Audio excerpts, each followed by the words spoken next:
Gym sauna tingkat 20 dimusnahkan anai-anai. Ya, kita mau cek dulu ya. Semua kayu dimakan sampai lerai. Boleh nampak kesan anai-anai dan kerosakan.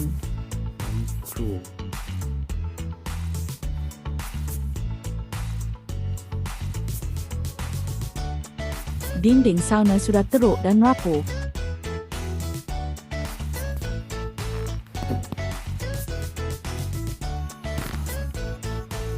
Boleh dengar lantai kayu retak semasa dipijak.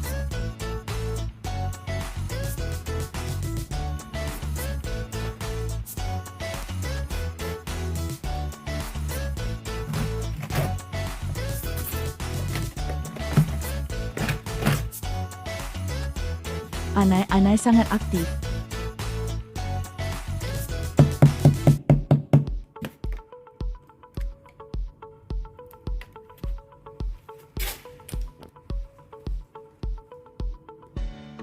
Kita akan laksanakan rawatan secara testing dan umpan.